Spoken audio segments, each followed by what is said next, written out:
Welcome to the Mystic Access Podcast, where the magic is in learning.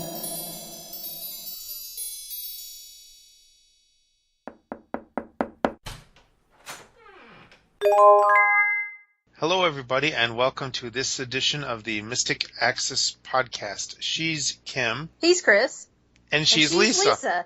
Yes, we have a special guest with us today, if you didn't just figure that out. We have our colleague Lisa Salinger joining us for today's episode. And if you don't know Lisa, well, that would be surprising because she's very active within the community and she's done lots of things and she's on lots of podcasts. And we're delighted to be doing some collaborations with her. And we've been getting to know her over the last couple months and having a lot of fun doing it. So now we're doing some professional collaborations. And if you want to know more about the one that we can talk about right now, you can listen to the last episode of this podcast, all about our new Echo tutorial and TW Blue, which Lisa is working on for us currently. It is a Twitter client, and it's really quite cool and very intuitive to utilize. It's coming along very, very nicely. It isn't quite ready for release yet, but it's getting there. Closer every day. Closer every day. Yay! Yes. How exciting. It's always fun to, especially when you're kind of newer to this process, to kind of see it grow and come to fruition and go out there to the public. It's a scary, stressful process sometimes, but it's really neat when it starts coming together. You find tongue twisters that never were tongue twisters before. Oh, yes. I was doing some recording this morning, and 7 times I had to repeat the phrase, "You will discover," before I got it right. Yeah. So that's a fun and interesting thing. I love working on this because I don't know about the two of you, but I'll look at a program and I'll think, I know that pretty well. Mm. And then when I sit down to teach it, I find that there are gaps in my knowledge. So it allows me to really get up close and personal and learn maybe some of the finer points that I didn't know. Absolutely. Absolutely. I find that every time that I begin an outline, especially for these longer tutorials, I start outlining it and go, ooh, yes. And then when I get into it, I'm actually expanding upon my outline as I'm recording, going, oh, yeah, okay. You're always learning something about what you're teaching other people. I think as teaching someone something, you often learn as much as your student. Yes, it really is a good way to learn, I've found. Yeah. And in the process, too, you end up stressing the product out much more than a normal person would because you're doing things with the product that the normal person isn't doing. I mean, when we first started with the stream tutorial, for example, Kim's stream would crash every couple of hours. Yeah, it's really bad. It was in denial. It was unhappy because I was spending so much time playing with it in not cool ways. When you're playing with a product 16 to 18 hours a day, it eventually says, stop, don't hurt me anymore. So when I finally finished recording the tutorial, of course, it's been like a song for the rest of the time because it's not actually being pulverized to death, which is good for it and for me. But we have another cool product to talk to you about today that you could potentially use with your stream or other cool things. So we're excited to share with you about this cool set of Logitech headphones that Lisa has discovered and purchased. She's actually talking to us on them right now. She's going to share with us about them and what they are and how they work, the ins and outs of them, and of course, as she talks, you'll be able to hear what they sound like, which is even better. Well, as the saying goes, I had a problem looking for a solution, and my problem, so to speak, is that I was on a number of conference calls. And I needed to find a Bluetooth something with a dedicated mute button. I talked to Kim about the earbuds that she had and has reviewed in a previous podcast. And they looked really good, and I may get them yet. But what I ended up with for now is the Logitech H800 headphones. They look like actual headphones, so you're not talking what we used to at least call earphones. You're talking serious headphones with large ear cups. And these are really kind of neat and very versatile because they can be used with a Bluetooth device as Kim mentioned, you could use them with your Stream. Also, iOS and Android devices, any Bluetooth-capable device, pretty much. But that's not all, as they say in TV infomercial land. You can also use them with your computer as a wireless headset. I want to describe these a little bit more. As I said, they do have the basic headphones look. Hopefully this will make sense. I've seen some headphones where they have the foam that lies against your ear, but then there is a ring of foam that goes all the way around your ear. Those make me feel a bit claustrophobic. These do not have that. I think for the size that they are, you're a little bit isolated by virtue of their size, but not so much that you couldn't move around. But again, the size of these, at least in my mind, makes them more ideal for home use. They fold up, and so they are smaller. Because they can be used wirelessly, you could pack them in a suitcase or something. Let's say you knew that you needed to have a session on Skype or similar on a laptop. You could use them for that purpose. On the right-hand ear cup, there are 4 dots. The dot on top is volume up. The dot on the bottom is volume down. The dot on the one side closest to the back of your ear is the mute button, and it will play a little tone when you mute and a different one when you unmute. And then the dot closest to the microphone is your play-pause button. The microphone is fairly small and thin, but it does have a bit of a boom, so you can angle it toward your face. On the back edge of the right-hand ear cup, there is a previous next track kind of toggle switch, and then above that is a 3-position switch. The lowest position turns the headset off. The middle is Bluetooth, and the top is USB or wireless, actually, is more accurate. I plugged these into my computer today for the first time. I've just had them for a little under a week, and I plugged them into my computer via USB, and I thought that that would charge them, and it is, but I also thought that it would make a connection to the computer. Not so. To have them function as a headset connected to the computer, I needed to plug in the little dongle that comes with them into a USB port. So you do need a fair number of USB ports if you're going to use this with a computer. You need one to plug in the cable to charge it, and you need the other to plug in the dongle. And speaking of the dongle, it is small and easily lost, but Logitech has a really innovative idea, I think. You can basically twist off the outside of the left ear cup, and there's a little place inside where you can store the dongle so that when it's not in use, you have it with you. Before we started recording, I was telling Chris and Kim that this makes the 4th dongle that I have. I think one is plugged into the computer. The other 2 are sitting in this little dongle dish. And I really didn't want to add this one to the collection because eventually you start forgetting, what's this one for? So I really like the fact that it can be stored right in the headphones. And it's a firm fit so that if you're walking or moving around, it's not rattling in there.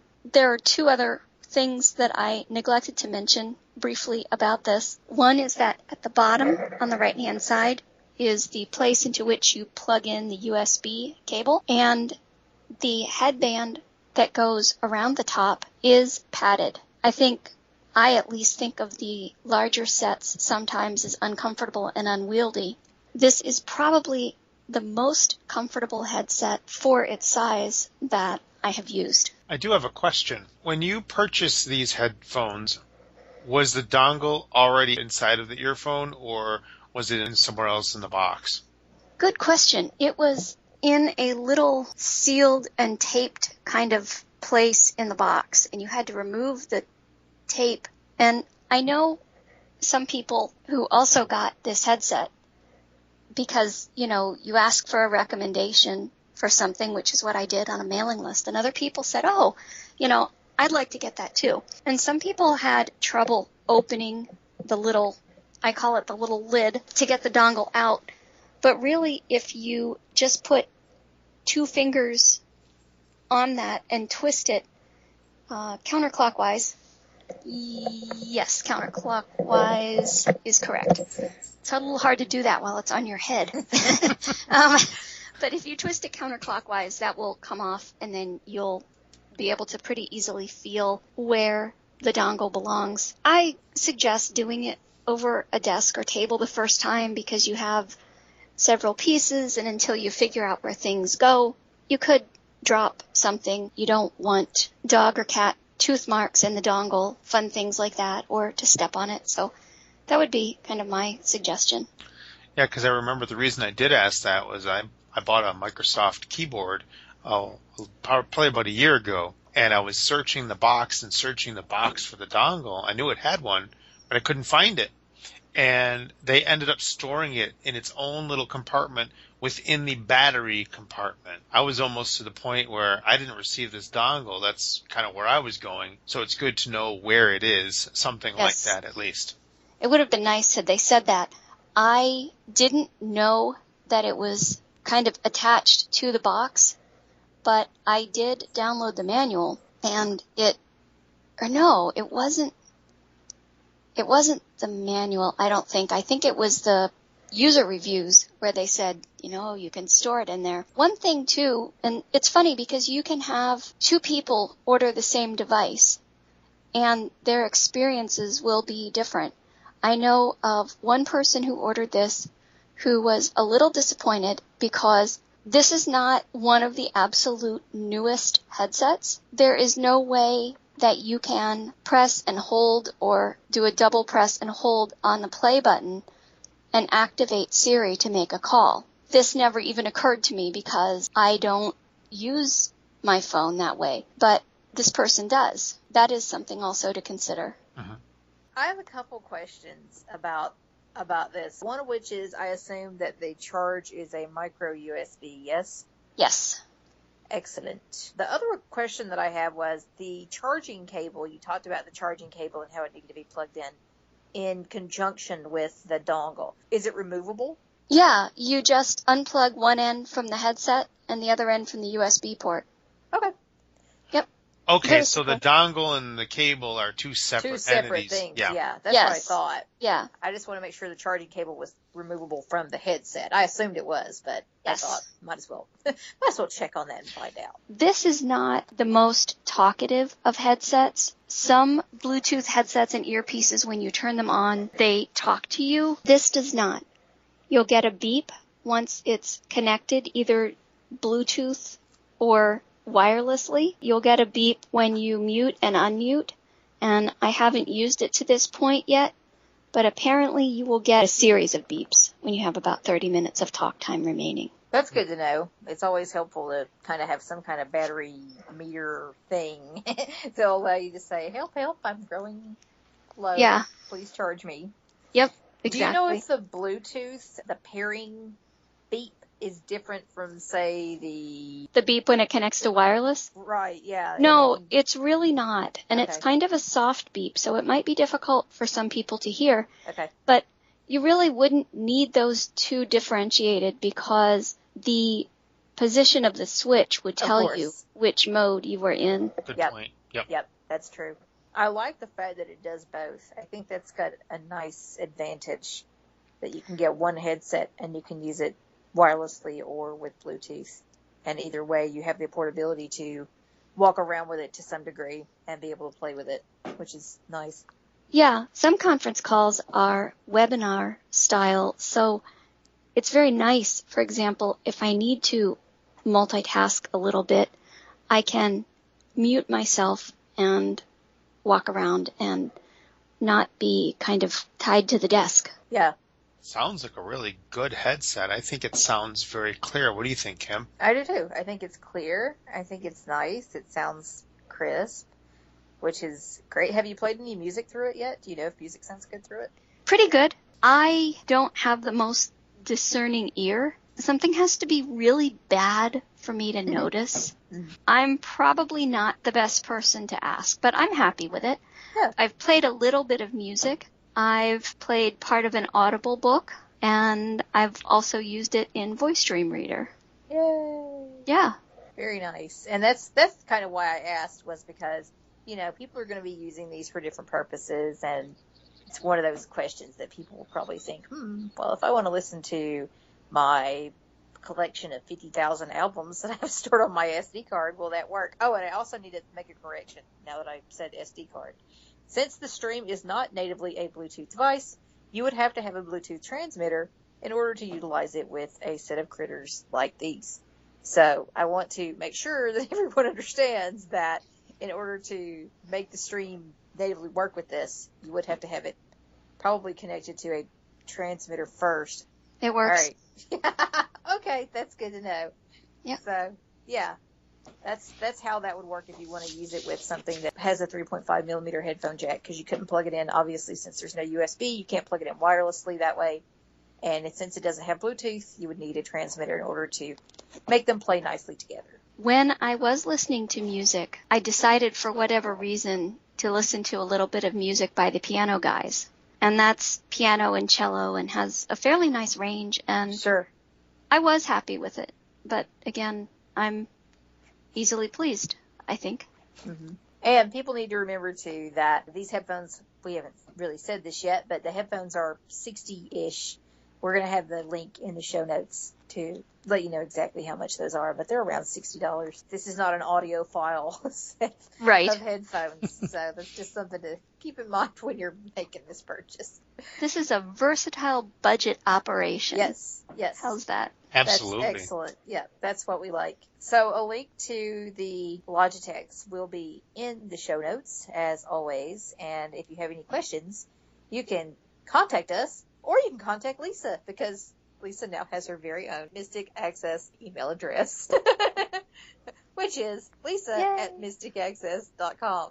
LISA@mysticaccess.com. Since she's the only one of us who currently has these particular critters, she should be the person you contact with additional questions. But let me just say before that, feel free to go on the Amazon page first, because it can probably give you some details that we may have left out. And you're welcome to check that out, check out reviews. The Amazon one is the one we will link to, but obviously you should be able to buy these in other places as well. Anything else you want to share about, Lisa, before we close this? No, just that TW Blue tutorial is coming, so Yay. keep a watch out, subscribe to the newsletter, and other potentially exciting things could be in the pipeline. They so could. Don't miss it. They could. Definitely stay tuned. And yes, do subscribe. MA News subscribe at mysticaccess.com. That's MA for Mystic Access News subscribe at mysticaccess.com. We give updates. We give coupons. People love coupons. A lot of times they are exclusive for the news list. Obviously, we give product updates as well in terms of the goodies that are coming through the pipeline. And oh boy, we're going to have some cool announcements coming up in the next few months. So it's exciting times here at MA. Please do stay tuned if you're interested in finding out what we are up to. We're up to a lot, and we can't say any more than that. So because it wouldn't really be that descriptive or that appropriate to say we're up to lots of no good, but we're enjoying it. We are enjoying it. We are enjoying it. Yes, indeedy.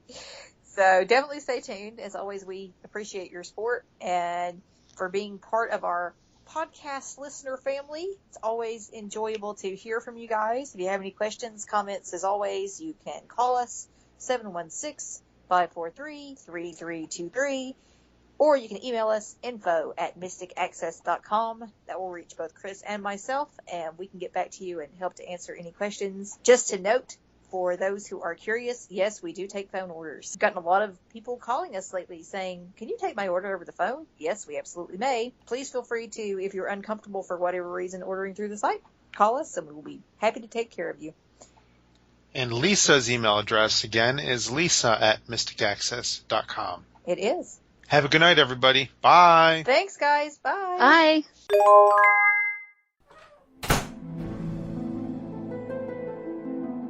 The preceding podcast is a presentation of Mystic Access, where the magic is in learning. To contact us, please visit www.mysticaccess.com. Call us 716-543-3323 and press 2 to reach our Mystic Access podcast comment line.